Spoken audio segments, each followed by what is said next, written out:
If the Big Bang Theory is true, then I would like to know what exploded and where did it come from and where did the energy come from and where did the space come from for the matter to expand into, and where did the organization come from and where did the information come from. There's a whole host of questions that are a whole lot harder for you to answer than in the beginning God.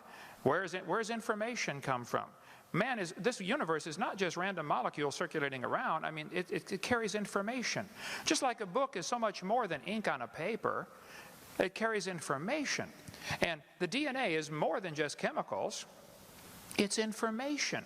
So the evolutionist never answers the question, where did this information come from? Where did the energy come from? Where did the matter itself come from?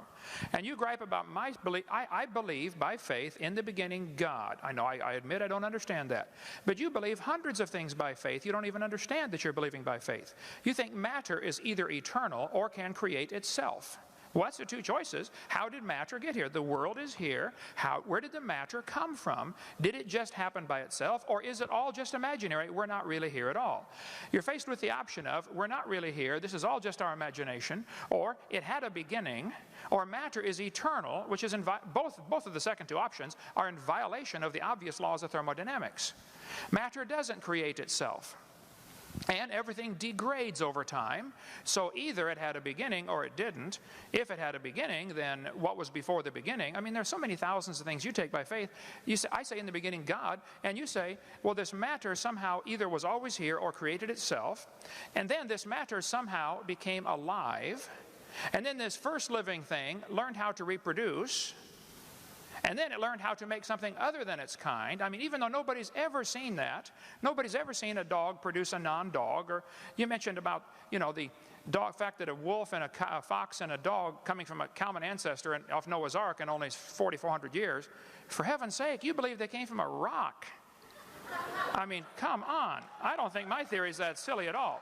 So, if my answer to your question is still the same, I believe in the beginning God. I do take that by faith. Here's the major difference that I don't think you're going to understand. I admit mine is a religion. They do not admit theirs is a religion. They want you to think what they believe is science, and all of you should pay for their religion to be taught in this university. And that's the situation we have today, and that's unfortunate. There have always been situations where the majority taught something. I mean, in the Soviet Union 15 years ago, if you stood up and said, hey kids, I don't believe in communism, I think capitalism is a better system, you would be in Siberia if you survived.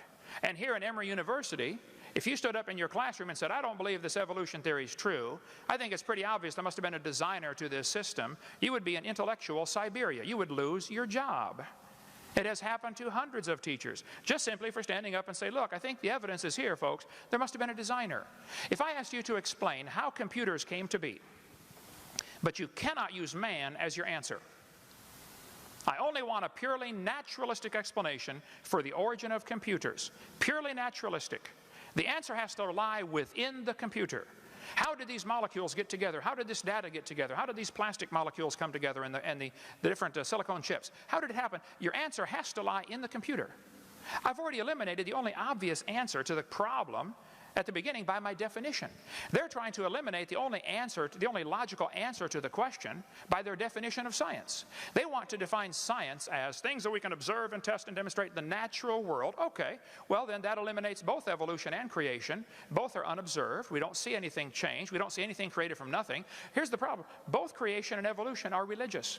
I admit mine's a religion. They don't admit theirs is a religion. And all of us are paying for their religion to be taught in the school system. And I, for one, resent that. So my answer is still the same. God did it.